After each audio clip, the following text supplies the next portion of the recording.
Hi, I'm Sunil, and in this episode of Systematic Property, we'll be talking about 6 things you should keep in mind if you're buying from a developer or a builder.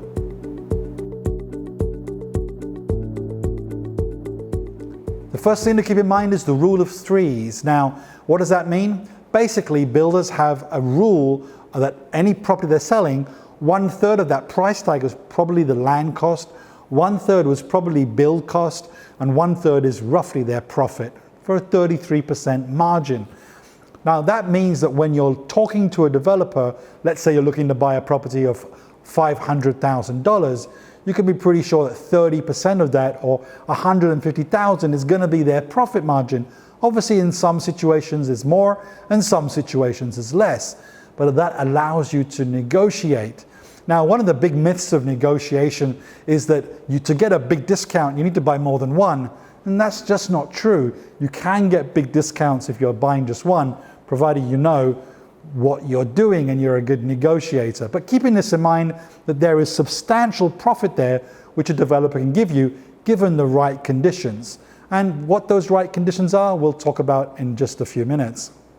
Number 2, the higher you go, the more you can give away. The more power somebody has in an organization, the more discount they can give you. So if you're speaking to the sales rep at the site office and asking for a discount of 30%, they might not be able to help you out.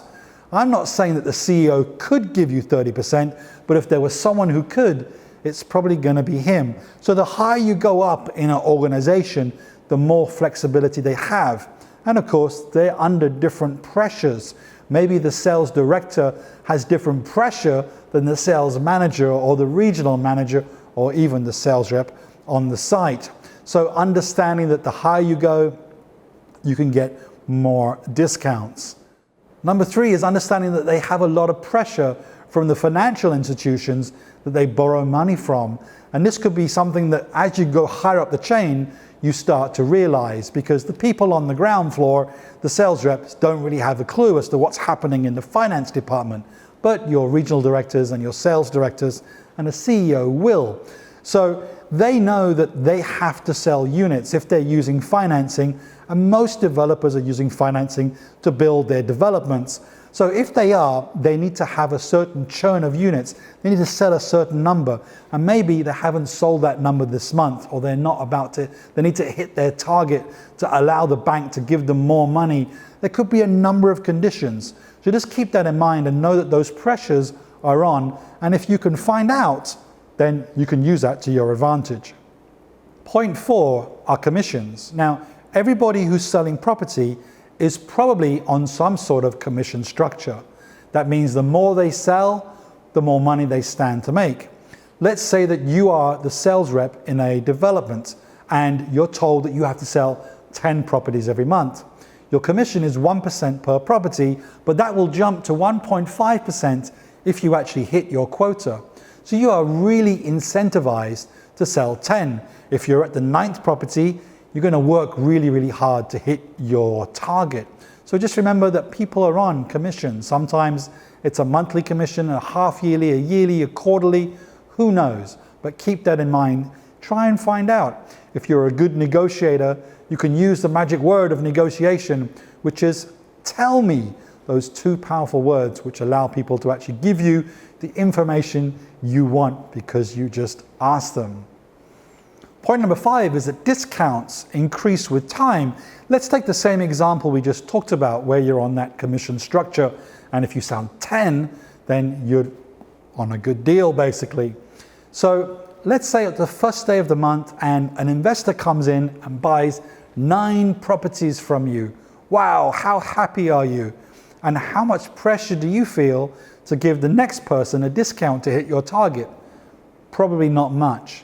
But if we go forward in time, and let's say it's now the end of the month and you haven't hit your target yet, you're still at the 9, I'm sure you'll feel a little bit more pressure to go and sell that 10th property, so you hit your commission.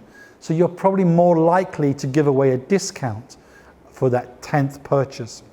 Now, of course, we don't have this information available to us to actually look at this and say, those people are on this commission structure and these are their sales targets, but we can ask.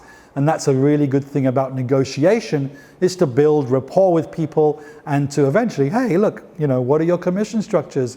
What's the situation? I once had a lady in a sales office tell me, Sunil, you don't want to buy this property today. You want to buy this property in 30 days. If it doesn't sell, the developer is going to drop the price by 15%.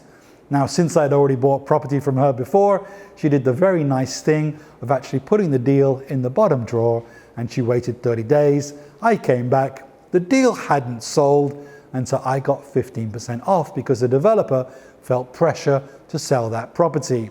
So just keep in mind that discounts can change with time.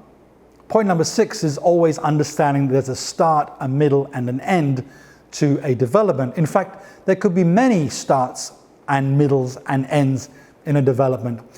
Now, if it's a small development, let's say of 20 houses the developer's building, they're not going to have what's called a phase construction. They're just going to start building all 20. When they're all done, they're done. But at different points in that cycle, there could be different discounts available. A developer wants to get some houses sold initially so that there's not, when you go to buy a property, there's already some sold, right? Nobody wants to be the first person to buy the property. Now, during the middle, usually it's not a big deal, but at the end, again, you could have some good deals because the developer's got 1 property left to sell, 2 properties left to sell. They may have a whole sales team there, and they're expending all that money just to have people to sell those 2 properties. They might be willing to give an extra discount for you to pick up that last property or so. That's not always the case, but potentially it's good to be aware of those cycles. Now, in a phased development, let's say they're building 1,000 houses, no developer is going to release all those 1,000 houses to the market at the same time. It's going to happen over phases. And they may release 100 or 50 as phase 1, then another 50 as phase 2, maybe phase 3 could be 200.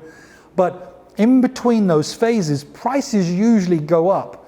So being at the end of phase 1 when phase 2 is about to be launched could be a good thing because you're buying, even with no discount, you're going to get a price increase because phase 2 is going to be more expensive. So just be aware of those phases and where you are in the buying cycle of that development. And those are 6 things to keep in mind when buying from developers.